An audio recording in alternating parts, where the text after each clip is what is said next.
তো hello everyone, welcome to this channel. তো আজকের এই লাইভ সেশনটা অনেক ইম্পর্টেন্ট হবে যারা যারা ফিফথ সেমিস্টার ইলেকট্রিক্যালের স্টুডেন্টস আছো তাদের জন্য, কারণ তোমাদের একটা সাবজেক্ট আছে যার নাম হচ্ছে পাওয়ার সিস্টেম। ঠিক আছে, এবার এই সাবজেক্টটা আনডাউটেডলি মানে নিউমেরিক্যাল কাম থিওরিটিক্যাল সাবজেক্ট বলা চলে, খুবই ইন্টারেস্টিং। মানে মোটামুটি যদি একটু ঠিকঠাক পড়ে যাও তাহলে এক্সামে পাস করাটা খুব ডিফিকাল্ট কিন্তু নয়।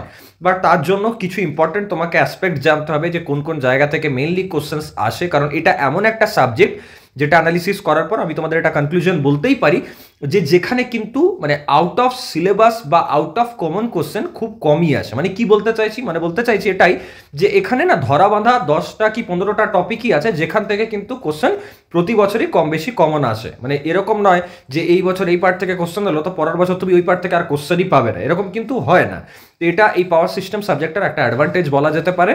তো ডেফিনেটলি যারা যারা ফিফথ সেমিস্টারের স্টুডেন্ট আছো তোমাদের পাওয়ার সিস্টেম আছে এবং তোমরা চাইছো যে দাদা নেক্সট বাকি যে সাবজেক্টগুলো সেগুলোরও এরকম টাইপ সাজেশন বা অ্যানালিসিস ভিডিও দাও চ্যানেলে, তাহলে তারা কিন্তু কমেন্ট করে জানাবে। আর এই পার্টিকুলার ভিডিওটা লাইক করে নিজেদের বন্ধুদের সাথে শেয়ার করে দিও। ঠিক আছে, শুরুতেই বলে দিচ্ছি যে এরকমভাবে আমি কিন্তু মানে 27 তারিখ থেকে যাদেরই পরীক্ষা আছে সবার জন্যই কিন্তু সাজেশন আনার প্ল্যান করেছি, বাট সময়টা তো কম। তো সেই জন্য তোমরা কিন্তু কোঅপারেট করো এবং অ্যালার্ট থেকো। আমি কিন্তু রেগুলার ভিডিও দিয়ে যাচ্ছি তোমাদের জন্য। দেখো এই সাবজেক্টটায় শুরু হচ্ছে কিছু মানে আমি লেটেস্ট প্রিভিয়াস ইয়ার কোশ্চেন যেটা সেটাকে নিয়েছি এবং তার কোন কোন পার্ট থেকে কোশ্চেন এসছে সেটাকে আমরা দেখে নেব। তারপর মোস্ট ওয়েটেড যে টপিকসগুলো সেগুলো তোমাদের বলবো। তারপর বলবো যে কোন কোন পার্ট থেকে নিউমেরিক্যাল কোশ্চেন্স বেশি আসে। তো অবশ্যই ভিডিওটা লাস্ট অব্দি দেখো, কেউ মাঝখান থেকে স্কিপ কিন্তু করো না, নাহলে তোমাদেরই ক্ষতি হবে। শুরু করছি এটা দিয়ে। Why bundle conductors are mainly used in high voltage overhead transmission line. Bundle conductor এক ধরনের কন্ডাক্টার হয়, মানে অ্যাকচুয়ালি 2-3টে কন্ডাক্টার একসাথে বান্ডেল হয়ে থাকে, তো এরকম একটা কনসেপ্ট। তো এটা ট্রান্সমিশন লাইন প্যারামিটারের কোশ্চেন, মানে স্পেসিফিক্যালি যদি বলা হয় তো ইন্ডাকটেন্স আর ক্যাপাসিটেন্সের পার্ট থেকে এসছে। ট্রান্সমিশন লাইন প্যারামিটারটা যদিও একটা অনেক বড় পার্ট, এখান থেকে অনেক ধরনের কোশ্চেন আসতে পারে। তো আরও প্রেসাইজ করে যদি সাবটপিক বলতে হয় সেগুলো আমি তোমাদের বলবো আস্তে আস্তে। তো আমি বলবো যে বান্ডেল কন্ডাক্টারের যে দেখবে একটা ডায়াগ্রাম আছে, ছবিটা কীরকম হয় সেটা একটু প্র্যাকটিস করে নিও। ঠিক আছে, মানে এই রিলেভেন্ট যদি কিছুও কোশ্চেন আসে সেটা কিন্তু যাতে তোমরা করে আসতে পারো। ওকে, ঠিক আছে। নেক্সট হচ্ছে does current through nearby conductors affects the internal flux of a current carrying conductor. Transmission line parameter থেকে আগেন আরেকটা কোশ্চেন এবং পুরোপুরি এগুলো সেই যে ইফেক্টসগুলো আছে না, করোনা এফেক্ট, প্রক্সিমিটি এফেক্ট, এই ধরনের যে এফেক্টসগুলো তার উপর বেস করেই কিন্তু এই শর্ট কোশ্চেনগুলো করা হয়েছে। এটা আনডাউটেডলি একটা কনসেপচুয়াল কোশ্চেন যে কন্ডাক্টর যেগুলো ধরো নিয়ার বাই আছে, একটা কন্ডাক্টরের পাশে আরেকটা কন্ডাক্টর আছে, তো তাদের মধ্যে কি কোনো ফ্লাক্সের ইন্টারনাল আর কি কানেকশনস হয় যেখানে কারেন্ট ক্যারি করে? তো ডেফিনেটলি হয়। তো ওই পার্ট থেকেই কোশ্চেন কিন্তু এসছে। Is there any discrimination against consumers in simple rate tariff? ট্যারিফের পার্ট থেকে কোশ্চেন, ট্যারিফও থেকেও নিউমেরিক্যাল তুমি আগে দেখতে পাবে। ওকে, আমরা যখন আস্তে আস্তে গ্রুপ সি এর দিকে যাবো না, দেখতে পাবে। আচ্ছা, 4 নম্বর কোশ্চেন হচ্ছে the draught which a chimney producer is called power plant engineering এর পার্ট। আর জেনারেলি এটা মানে এই জায়গাটা ভালো জায়গা, ঠিক আছে, মানে কনসেপচুয়াল জায়গা এই যে পার্টটা আছে। তো এটা পাওয়ার প্ল্যান্ট ইঞ্জিনিয়ারিং বলা চলে। মানে জেনারেলি আলাদা আলাদা ধরনের যে পাওয়ার প্ল্যান্টগুলো আছে সেটা থার্মাল হোক, হাইড্রো হোক, নিউক্লিয়ার হোক, ওইখান থেকে কোশ্চেন্স কিন্তু আসে। আগে কি ছিল যে পাওয়ার প্ল্যান্ট ইঞ্জিনিয়ারিং বলে একটা আলাদা সাবজেক্ট ছিল, আই থিঙ্ক এখন তো সেটা নেই। তো ওটাকে মানে ট্রান্সমিশন ডিস্ট্রিবিউশনের দিকেই এনে দেওয়া হয়েছে। ট্রান্সমিশন ডিস্ট্রিবিউশনের যে পার্ট সেখানে টোটাল 4টে সেক্টর আছে। একটা হচ্ছে জেনারেশন, একটা হচ্ছে ট্রান্সমিশন ডিস্ট্রিবিউশন, আর তারপর হচ্ছে তোমার নেক্সট হচ্ছে যে ইউটিলাইজেশন, আর আরেকটা হচ্ছে তোমার সুইচ গিয়ার অ্যান্ড প্রোটেকশন। ঠিক আছে, তো এটা হচ্ছে সাব টপিক বয়লার ড্রট থেকে, থার্মাল পাওয়ার প্ল্যান্টের টপিক জেনারেলি এটা। তো এখান থেকে যে কোশ্চেন্সগুলো আছে সেগুলো কিন্তু স্কোরিং জায়গা, মানে এগুলো এমন পার্ট যেটা যদি তুমি পড়ে যাও না তুমি নিজেই বানিয়ে লিখতে পারবে। অ্যাটলিস্ট মানে একটা ওয়ার্ড কি 4টে ওয়ার্ড ধরে পর, তো এই 4টে ওয়ার্ড তোমাকে শুধু জানতে হবে, এরকম একটা ব্যাপার। তো selection of size of conductors for distributor in distribution system is governed by মানে কেলভিনস ল থেকে। কেলভিনস ল থেকে তো জেনারেলি কোশ্চেন আসে, ইম্পর্টেন্ট পার্ট। আর আমি যদি বলি যে সিলেকশন অফ সাইজ কন্ডাক্টর কিসের উপর ডিপেন্ড করে, এটাও কিন্তু অনেক সময় গ্রুপ বি এর কোশ্চেনে দেখা যায়। ওকে, তো এগুলো কিন্তু স্কিপ করবে না। আচ্ছা, at the dead end of the conductor or when there is a change in the direction of transmission line the type of insulator used is. কোন ধরনের মানে ইনসুলেটর ইউজ হয় যখন ধরো মানে সোজা যাচ্ছে, সোজা নিয়ে একবার টার্নিং নেবে, তো সেখানে কি ইউজ হয়? তো এটা ইনসুলেটরের পার্ট থেকে যে টাইপস অফ ইনসুলেটরসগুলো আছে সেগুলো পড়ে নিও, তাহলেই পেরে যাবে। পিন ইনসুলেটারের ভোল্টেজ লেভেল কত, বা তোমার স্ট্রেন ইনসুলেটার কাকে বলে, ডিস্ক ইনসুলেটারের পার ইনসুলেটার কত ভোল্টেজ ক্যারি করে, বেসিকটুকু মানে ইনসুলেটার থেকে যাই কোশ্চেন আসুক ওগুলো লিখে আসবে, এরকম একটা ব্যাপার। In which models of transmission lines? দেখো ব্যাপার হচ্ছে পড়াশোনাটাকে এমন করতে হবে না মার্কআউটের সেমিস্টারের জন্য যে সাপোজ তুমি তোমার একটা রান্নাঘর বানালে, ঠিক আছে, যেখানে নুন চিনি মানে চাল ডাল তেল সিলিন্ডার, গ্যাস, এই সব কিছু অ্যারেঞ্জমেন্ট করে রাখলে রান্নাঘরের মতো। এবার তোমাকে যে রান্নাটা করতে বলা হবে সেই ওয়াইজ তুমি মানে ওই ওয়াইজ আর কি চলবে, ঠিক আছে, ওই অ্যাপ্রোচটা ইউজ করবে। It should be your like strategy.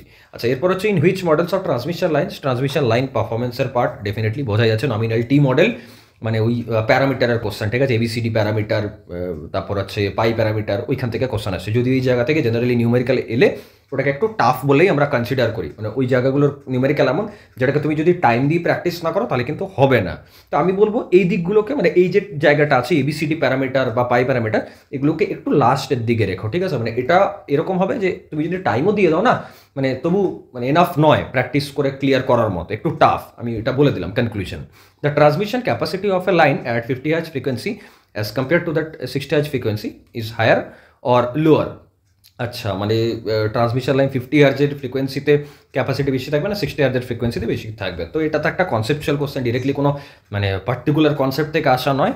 তো মানে এগুলো তো আসেই, এক দুটো কোশ্চেন আসে, ঠিক আছে। এগুলো জেনারেলি কোনো বন্ধুর থেকে হেল্প নিয়ে মাইনর বা নিজে যদি জানা থাকে তাহলে সেখান থেকে হয়ে যাবে। Mention one difference between two part tariff and maximum demand tariff, ঠিক আছে। ট্যারিফ পার্ট থেকে কোশ্চেন কিন্তু আসে, ট্যারিফের কোন কোন জায়গা পড়ে যাবে সেগুলো আমি বলে দেবো। তারপরটাও পাওয়ার প্ল্যান্ট ইঞ্জিনিয়ারিং থেকেই, থার্মাল পাওয়ার প্ল্যান্ট থেকে বেসিক্যালি। তারপরটা হচ্ছে কন্ডাক্টার স্পেসিং কত হওয়া উচিত, okay. GMD very important, GMD ক্যালকুলেশনের উপর জিএমডি আর জিএমআর আই থিঙ্ক, হ্যাঁ দুটো আছে। তো এখান থেকে কিন্তু কোশ্চেন পাওয়া যায় এবং এই পার্টটাও কিন্তু টাফ, এটাও বলে রাখলাম, ওকে। If the loss angle of A cable then the power factor is underground কেবলের কোশ্চেন ফার্স্ট পেলাম আমি এখন অবধি। Dielectric loss and power factor in cables, মানে যদি একটু প্রেসাইজ সাব টপিকের দিকে যাই তখন এটা আন্ডারগ্রাউন্ড কেবলের ডাইইলেকট্রিক বা পাওয়ার ফ্যাক্টরের ক্যালকুলেশনের জায়গায় আসে, ওকে। ঠিক আছে, নেক্সট হচ্ছে গ্রুপ বি আই থিঙ্ক। হ্যাঁ চলো, গ্রুপ বিতে আমরা দেখবো যে কোশ্চেনের টেন্ডেন্সিটা কীরকম। পেনস্টক আই থিঙ্ক হাইড্রো পাওয়ার প্ল্যান্টের পার্ট, হ্যাঁ হাইড্রো পাওয়ার প্ল্যান্টের পার্ট। তো আমি বলবো দেখো পাওয়ার প্ল্যান্ট ইঞ্জিনিয়ারিংয়ের যে পার্টগুলো আছে না, এই কিছু কিছু আমি বলে দেবো তোমাকে যে এই সেকশনগুলোই পড়ে যাও, সেগুলো স্কিপ করবে না, কারণ ওটা স্কোরিং জায়গা, ওখান থেকে যাই কোশ্চেন আসুক না তুমি লিখে আসতে পারবে একটু জানলেই। এগুলো তো ছবি অবশ্যই প্র্যাকটিস করবে, পেনস্টক বা সার্চ ট্যাঙ্ক বা থার্মালের যদি কিছু পার্ট আছে, কোনো পার্টিকুলার টারবাইন বা ড্রট কিছু বললো। Define loss angle and discuss its importance in underground cable. Underground cable related যাই আসুক, আন্ডারগ্রাউন্ড কেবলের যে ওই ডায়াগ্রামটা আছে না, ওই আর্মারিং, সিথিং, বেডিং, ওই যে পার্টগুলো আছে, ওই ছবিটা ভালোভাবে প্র্যাকটিস করে যাবে। আন্ডারগ্রাউন্ড কেবল রিলেটেড যাই আসুক ওটা ড্র করে আসবে, টিচারের কাছে ভালো ইমপ্রেশন যাবে। Determine the ABCD constant for nominal pi circuit of a transmission line, একটু মানে কনসেপচুয়াল, মানে এই পার্টিকুলার কোশ্চেনগুলো এরকম যে এই কোশ্চেনটা যদি তুমি না পড়ে গেছো, ওই টপিকটা যদি না পড়ে গেছো তাহলে লেখা কিন্তু ডিফিকাল্ট। তো এবিসিডি প্যারামিটারটা দেখেছো, ঠিক আছে। Explain different methods adapted for power factor correction, খুব সুন্দর কোশ্চেন, খুব বিশাল কিছু নয়। সিনক্রোনাস কন্ডেন্সার ইউজ করা হয় বা ফেজ অ্যাডভান্সার ইউজ করা হয়, 4টা না 5টা পয়েন্টই আছে, জাস্ট একবার খাতায় লিখে প্র্যাকটিস করে নেবে, ছোটো ছোটো, মানে জাস্ট মেন পয়েন্টগুলো প্র্যাকটিস করে নিলে যে কী কী বলেছে, তারপর তো নিজের থেকে বানিয়ে লিখতে পারবে। পাওয়ার দেখবে পাওয়ার যে মানে কী বলবে রিসিভিং স্টেশন বা যে সিস্টেমগুলো হয় না, সেখানে দেখবে হোয়াইট কালারের জলের ট্যাঙ্কির মতো রাখা থাকে, ওগুলোকে সিনক্রোনাস কন্ডেন্সার বলা হয়।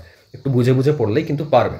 Discuss the effect of wind and ice on sag, মানে ফেমাস কোশ্চেন, জেনারেলি এখান থেকে নিউমেরিক্যালও কিন্তু আসে। তো এই কনসেপ্টটা মানে স্কিপ করো না কেউ, এই কনসেপ্টটা পড়ে যাবে ডেফিনেটলি, থিওরি আসুক বা নিউমেরিক্যাল আসুক, এই জায়গায় যেটা পড়ে যাবে সেটাই গিয়ে লিখে আসবে পরীক্ষাতে। Group C, derive the expression for insulation resistance of the single core cable. Underground কেবলের পার্ট একটু আগে আমরা দেখলাম ইনসুলেশন রেজিস্ট্যান্স কী দিয়ে মেজার করা হয়, আই থিঙ্ক মেগার দিয়ে, তাই তো। তো কমেন্ট করে জানাবে তোমরা ঠিক বলছি না ভুল বলছি। তো হোয়াট এভার, তো তাহলে আন্ডারগ্রাউন্ড কেবলের পার্ট তো বললাম যেরকম আন্ডারগ্রাউন্ড কেবলের থেকে আসে মোটামুটি কোশ্চেন। আগেন আর একটা কোশ্চেন আন্ডারগ্রাউন্ড কেবল থেকে, ওকে। নেক্সট হচ্ছে ফেরান্টি এফেক্ট, খুব ভালো কোশ্চেন। যখন ট্রান্সমিশন লাইনে রিসিভিং সাইডের ভোল্টেজ সেন্ডিং সাইডের থেকে বেড়ে যায় তখন সেটাকে ফেরান্টি এফেক্ট বলা হয়, ঠিক আছে। লো লোড কন্ডিশন বা মানে লো লাইট লোড বা নো লোড কন্ডিশনে, ওকে। ভালো, এগুলো এই জিনিসগুলো না যদি ওই টপিকটাই পড়া চলে যাও তাহলে এই রিলেটেড যাই হোক লিখে আসতে পারবে। আচ্ছা, এসআইএল সার্জ ইম্পিডেন্স লোডিং, ভালো কোশ্চেন, এটাও পড়ে যাও, এটাও important. Surge impedance loading it's also important, okay. Okay, draw the phasor diagram surge impedance loading, আমি যদি খুব ভুল না হই তাহলে ওই পার্টিকুলার ইনসুলেটারগুলোর মধ্যে যেটা সাইডে থাকে সেটাতে বেশি প্রেশার পড়ে, এরকম ধরনের একটা কনসেপ্ট আছে, ওটাই হবে। Draw the phasor diagram of A medium transmission line nominal T model. যদি এই কোশ্চেনগুলো মানে এই এবিসিডি প্যারামিটার বা নমিনাল টি মডেলের কোশ্চেনগুলো মনে থাকে আনসার, তাহলে তো খুবই ভালো, ডায়াগ্রামগুলো অবশ্যই প্র্যাকটিস করে যাবে। বাকি তো আমি বলবো কোশ্চেন যাই আসুক না কেন, যেগুলো পড়ে যাচ্ছ, যে মডেলগুলো পড়ে যাচ্ছ সেগুলো লিখে আসতে পারো যদি আনকমন আসে তো পরীক্ষায়, okay. Discuss the impacts of low power factor on the system, ভালো কোশ্চেন, এই কোশ্চেনটাও পড়বে। যে কোশ্চেনগুলো আমি বলে দিচ্ছি না ভালো বা স্কোরিং, সেগুলোকে কেউ স্কিপ করো না, কারণ এগুলো এমন কোশ্চেন না মানে যেটা পড়ে যাবে পরীক্ষাটা তোমার মনে থাকবেই, মানে ভুলে যাওয়ার কোনো কনসেপ্টই নেই। And alternator is supplying a load of 300 kilowatt একটা power factor of 0.6 lagging power factor ইম্প্রুভমেন্টের মানে ডেফিনেটলি একটা নিউমেরিক্যাল, তো পাওয়ার ফ্যাক্টর ইম্প্রুভমেন্টের পার্ট থেকে এসছে। তো চেষ্টা করবে এই ধরনের নিউমেরিক্যালগুলো একটু দেখার, কি অ্যাপ্রোচে করছে না করছে। ওকে, কেভি আর কেভি মানে অ্যাক্টিভ পাওয়ার, রিঅ্যাক্টিভ পাওয়ার, অ্যাপারেন্ট পাওয়ার, তিনটেরই কনসেপ্ট লাগছে। ওকে, নেক্সট হচ্ছে যে সিঙ্গেল ফেজ মোটর, আগেন আরেকটা কোশ্চেন পাওয়ার ফ্যাক্টর ইম্প্রুভমেন্টের ওপরই। Simple block diagram of nuclear power station, power plant ইঞ্জিনিয়ারিংয়ের বললাম যেরকম, যদি ডায়াগ্রামটা মনে থাকে খুবই ভালো, যদি কনসেপ্ট মনে থাকে যে নিউক্লিয়ার পাওয়ার স্টেশনে কী কী হয়, তাহলে কনসেপ্টগুলোই বক্স করে করে করে করে এঁকে দিও, সেটাতেও কিন্তু মার্কস পাবে।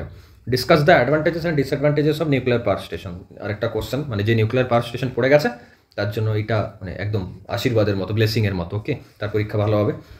Discuss availability best tariff, tariff থেকে আমি বলবো কোশ্চেন কী কী পড়ে যাবে, ঠিক আছে, আমি বলে দেবো লাস্টে। The power factor of industrial 3 phase, power factor improvement থেকে অনেকগুলো কোশ্চেন আমরা পেয়ে গেলাম, তো তাহলে ওই জায়গাটা দেখবে আমি বলবো। ওকে, মোস্ট রিপিটেটিভ টপিক, এই যে পাওয়ার ফ্যাক্টর ইম্প্রুভমেন্ট, আমি তো বললামই যে এখান থেকে কোশ্চেন কিন্তু আসছে। তাহলে কী কী জায়গার কোশ্চেন দেখবে একটু বলে দিচ্ছি। একটা দেখবে লো পাওয়ার ফ্যাক্টরের ডিসঅ্যাডভান্টেজ, পাওয়ার ফ্যাক্টর কারেকশন দেখবে, আর আরেকটা দেখবে পাওয়ার ফ্যাক্টরের যে ক্যালকুলেশন অঙ্কগুলো আছে, ঠিক আছে, মানে কীভাবে সার্চ করবে, গুগলে গিয়ে ডাইরেক্টলি লিখতে পারো numerical on power factor correction, ঠিক আছে, এরকম লিখতেই পারো। জাস্ট বেসিক ফর্মুলাস কীভাবে করছে অ্যাপ্রোচগুলো একটু দেখবে আর চেষ্টা করবে খাতায় লিখবার। ওকে, আর যদি চাইছো যে দাদা একটু মানে প্রপার মানে স্ট্রাকচার চাই দাদা, অত খুঁজতে পারবো না, তাহলে আমাদের যে অ্যাপ আছে, অ্যাপের ভেতরে 5th সেমিস্টারে পাওয়ার সিস্টেমের কোর্স আছে মার্কআউটে, একদম ডেফিনেটলি সাজেশন যা আছে যেখান থেকে আসার হাই চান্সেস আছে ওই টপিকগুলো ওখানে কভার আছে, সিলেবাসও কভার করা আছে, ঠিক আছে, ওখান থেকে চাইলে পড়তে পারো। মানে although it's optional, it's up to you, if you want to study well then মানে ওখান থেকে পড়তেই পারো তুমি।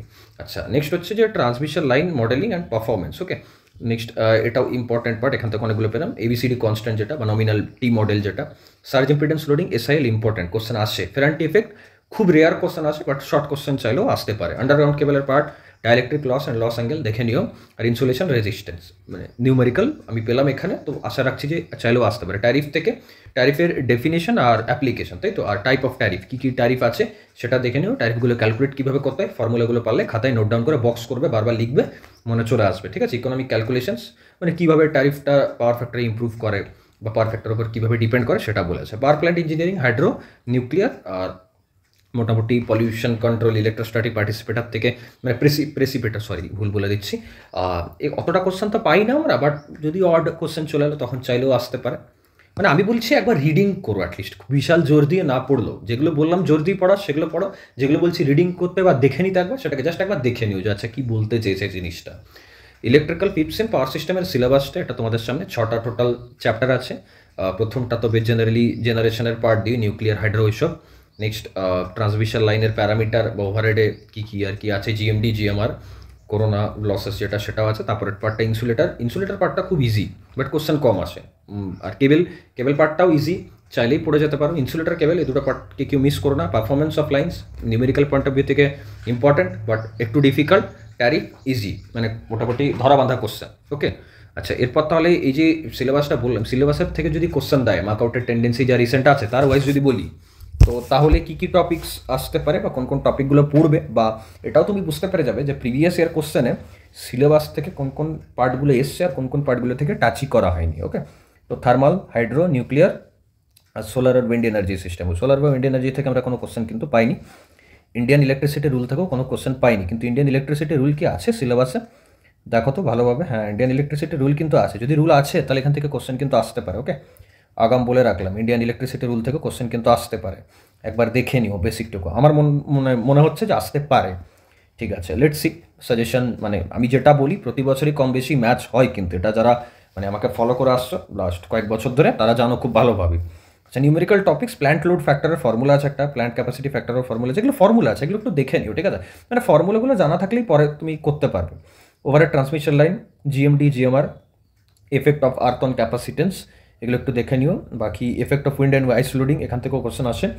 আর মোটামুটি এটা ছাড়া এখান থেকে কোশ্চেন আমি দেখি না সেরকম। জিএমডি, জিএমআর উপর থিওরিটিক্যাল কোশ্চেন তো আসে না, বাট নিউমেরিক্যাল আমরা দেখতে পাই। এসিএসআর, অ্যালুমিনিয়াম কন্ডাক্টর, স্টিল রেনফোর্সড বা সলিড স্ট্যান্ডার্ড কন্ডাক্টর কাকে বলে, 3টে কন্ডাক্টরের ডেফিনেশন একটু দেখে নেবে, একদম ইজি। এগুলো মানে জাস্ট পড়তে কয়েক মিনিট সময় লাগবে, 4 থেকে 5 মিনিট সময় লাগবে, দ্যাটস ইট। করোনা এফেক্ট, করোনার বেসিকটুকু পড়ে নিও, important. Methods of reducing corona, কী কী পয়েন্টগুলো আছে, মেন মেন পয়েন্টগুলো জাস্ট খাতায় লিখে নেবে না, তাহলেই তো হয়ে গেল। নিউমেরিক্যাল এখান থেকে কী কী আসতে পারে দেখো আমি লিখে দিয়েছি, একবার জাস্ট দেখে নাও, ঠিক আছে? আমি আর বলছি না। ডিজিএমআর আমি বললাম, আর এফেক্ট অফ উইন্ড অ্যান্ড আইস, ওটাও ইম্পর্টেন্ট। আর করোনা লসের পার্ট থেকে নিউমেরিক্যাল তো সেরকম দেয় না, এখন অব্দি আমি দেখতে পাইনি। ইনসুলেটারের পার্ট থেকে নিউমেরিক্যাল সেরকম ইম্পর্টেন্ট নয়। এখানে একটা ইম্পর্টেন্ট পার্ট আছে, সেটা হচ্ছে এই ভোল্টেজ ডিস্ট্রিবিউশন, মানে স্ট্রিং এফিসিয়েন্সির একটা মানে ফর্মুলা আছে, দেখবে ওখান থেকে কোশ্চেন আসে। মানে একটা ধরো ডিস্ক ইনসুলেটার থাকলো, 3টে ডিস্ক আছে, 3টে ডিস্কের মধ্যে কত কত ভোল্টেজ যাবে, সেটা যে ক্যালকুলেশন, ওটা ইম্পর্টেন্ট। ওখান থেকে প্রায় আগে কোশ্চেন আসতো, থেকে 2-3 বছর আগেকার ব্যাপার যদি বলি, তখন কোশ্চেন আসতো, ঠিক আছে? কেবেলের তো আমি বললাম যেরকম আন্ডারগ্রাউন্ড কেবেলের এই ডায়াগ্রামটা দেখে নিই, মানে ড্রয়িং যেটা থাকে, ওখান থেকে কোশ্চেন কিন্তু পাবে। ওকে, ঠিক আছে, তাহলে মোটামুটি আর আমরা কোনো জায়গায় স্কিপ করছি না তো। হ্যাঁ, ক্যাপাসিট্যান্স অ্যান্ড স্ট্রেস ক্যালকুলেশন কেবল থেকে, আর ডাইইলেকট্রিক লস যেটা, ওখান থেকে তো কোশ্চেন পেলাম আমরা অলরেডি। আচ্ছা, এরপর হচ্ছে মানে নমিনাল টি বা শর্ট মিডিয়াম যে ট্রান্সমিশন লাইন্স আছে সেখান থেকে, এখান থেকেও কিন্তু অঙ্কের পরিমাণটা খুব কম। এখান থেকে তুমি জেনারেলি ডায়াগ্রাম টাইপ কোশ্চেন আসছে, পাওয়ার সার্কেল ডায়াগ্রাম হোক বা ABCD বা নমিনাল পাই মডেল। তারপর আসছে ট্যারিফের টাইপস অফ ট্যারিফ যেগুলো, সেগুলো দেখে নিও, তার যে ফর্মুলাজ আছে, আর এদের মধ্যে কি কম্পারিজন অ্যাপ্লিকেশনস কী আছে। আর যদি নিউমেরিক্যাল দেখো তাহলে মেনলি হচ্ছে ওই ফ্ল্যাট রেট বা ব্লক রেট বা 2 পার্ট ট্যারিফ বা পাওয়ার ফ্যাক্টর ট্যারিফের যে ক্যালকুলেশনস, সেগুলো ইম্পর্টেন্ট। ওকে, তো আশা রাখছি যে এই ভিডিওটাতে যা কিছু যেরকমভাবে অ্যানালিসিস করলাম তোমাদের জন্য, দেখো তোমরা যদি চাও যে দাদা আমি 50% প্রিপারেশন করে যেতে চাই, মানে অ্যাটলিস্ট যেখান থেকে মোস্টলি টাইম কোশ্চেন্স আসে, তাহলে আমি শুরুর দিকে যে টপিক্সগুলো বলেছি সিলেবাসের আগে, সেগুলোকে তোমরা জোর দিয়ে পড়তে পারো। আর তারপর বাকি যে পার্টটা আছে সিলেবাস থেকে যে কোশ্চেন্সগুলো, যেখান থেকে হয়তো অতটা PYQ আসেনি, যদি চাও যে দাদা আমি রিস্ক ফ্রি প্রিপারেশন করতে চাই, তাহলে কিন্তু এই সিলেবাসের পার্টসটা তোমরা দেখে নিতে পারো। তাহলে কি হবে, সেফ জোনে থাকবে। তো মানে আলটিমেটলি যদি চাও যে দাদা বেস্ট স্ট্র্যাটেজি কি to prepare for semester exam, তাহলে আমি বলবো শুরুর দিকে যা বলেছি সেগুলো জোর দিয়ে পড়ো, আর তারপর যেগুলো বলেছি সিলেবাসের টাইম থেকে সেগুলোকে রিডিং পড়ো। ইট শুড বি দ্য মানে best approach to study for semester examination. Thanks everyone, দেখা হচ্ছে নেক্সট ভিডিওতে। ভিডিওটা অবশ্যই লাইক করবে আর কমেন্ট করে জানাবে নেক্সট কোন সাবজেক্টের এরকম ভিডিও চাও। Thank you.